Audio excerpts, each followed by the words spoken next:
Everyone knows the men of World War I. They're the fighters, the protectors, the heroes. But not many talk about the women. And even more so, these women.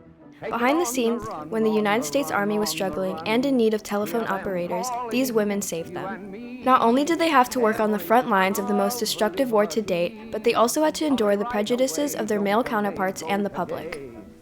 They participated in some of the most significant events of the war, including the Meuse-Argonne Offensive and the Treaty of Versailles.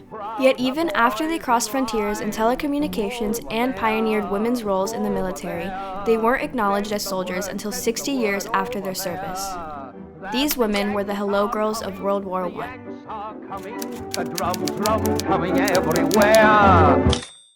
When the United States entered World War I in April of 1917, they sent General John Pershing and the American Expeditionary Force to aid the war effort abroad in France. But when they arrived, they encountered a major issue with communications in the Allied Army.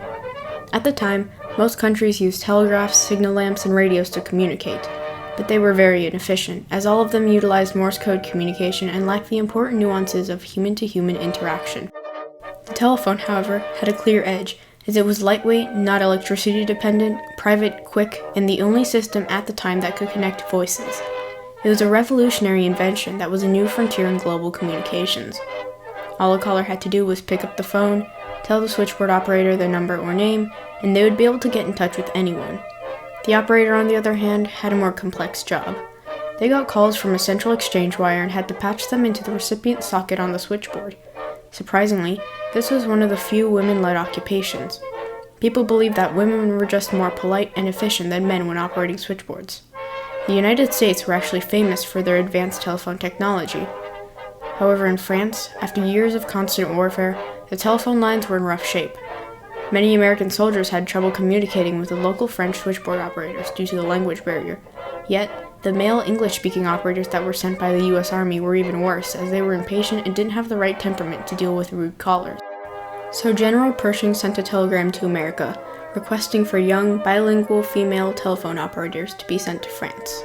At first glance, this doesn't seem like an unusual request of the Army, especially because the Navy and Marines had already begun recruiting women into their ranks in clerical jobs.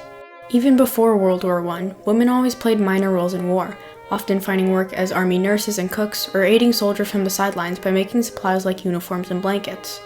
Despite this history, the request for female operators was met with backlash, as the Army hated the idea of women who were supposed to be housewives, cooks, and mothers operating so close to the front lines as actual soldiers, and thought that their enlistment would cause other nations to mock the U.S. for being too feminine.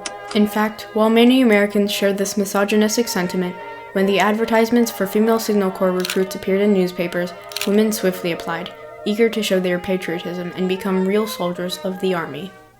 Despite the many stringent requirements, including that women were to be between the ages of 25 and 35, they couldn't have husbands in the war already, they had to speak both French and English perfectly, and they had to be in good physical health. Over 7,600 women applied. The recruitment process was meticulous.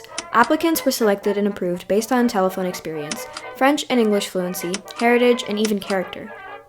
Most operators remember the test as being arduous experiences. In fact, many of the assessments and qualifications were the same as those of male Army officers at the time.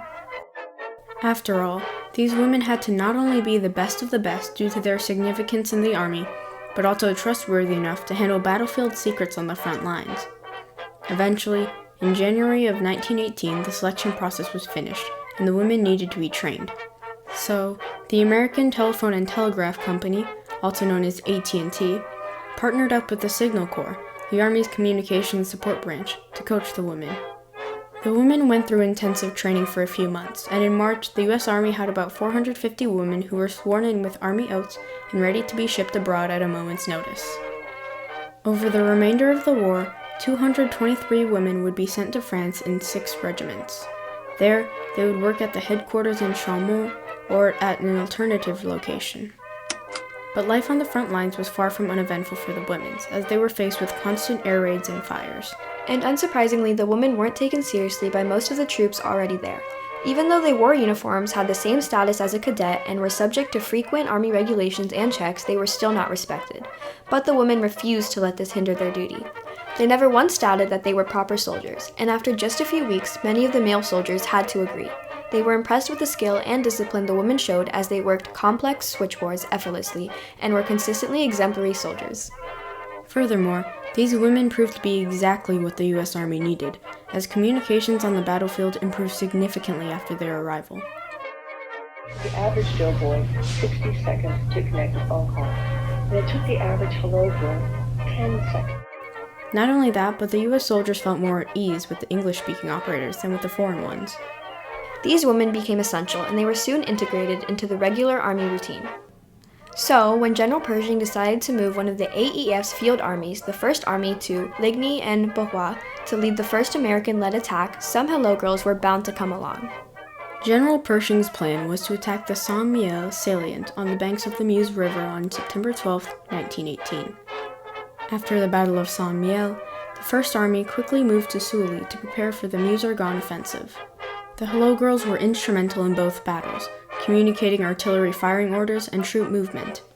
But only 6 female operators were brought to the Saint-Mihiel offensive, so they worked constantly through injury and sleep deprivation too. Luckily, 7 more hello girls joined the women in Sully. Surprisingly, French-American communications suffered no decline during this time despite being incredibly understaffed. Calls were still being diligently handled even through the danger women were in. These were both victories for the U.S., and they wouldn't have been possible without the help of the hello girls. Finally, after months of battle, on November 11, 1918, the Germans signed the armistice, ending the Meuse-Argonne offensive and World War I. The hello girls had finally finished their duty on the front lines, but their time in service wasn't over yet. Some hello girls were instead transferred to Paris, where they would connect calls for the signing of the Treaty of Versailles. And even after the treaty, many of the women still stayed in France because the U.S. needed communications to get all their troops back. The last hello girls left in 1920. They came back as victorious soldiers who would proudly serve their country, even if it was through unconventional methods. But the hello girls' greatest battle had yet to come.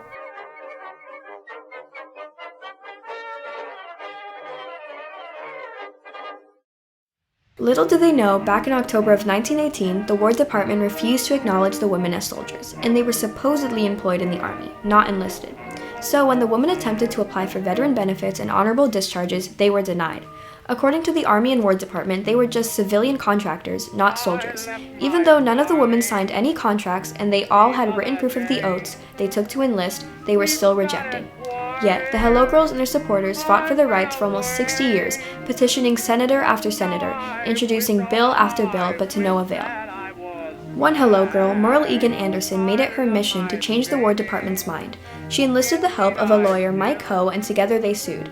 Their evidence convinced judges, and the hello girls were acknowledged with the GI Bill Improvement Act of 1977. After 60 years, 24 failed bills, and countless ignored petitions, the hello girls finally got their recognition as soldiers of World War I. 2 years later, the remaining hello girls received honorable discharges, but 60 years later was 60 years too late. There were only 33 surviving hello girls in 1979, yet all of their stories live on. These women paved the way for women's rights and women in the military for centuries to come. They inspired people to preserve and fight for their rights. They set the precedent for other arguments regarding equality for women especially. They even advanced Army communications from unreliable Morse code machines to more efficient telephones, and they permanently changed how the Army communicates in war. Even now, the military still uses telephones.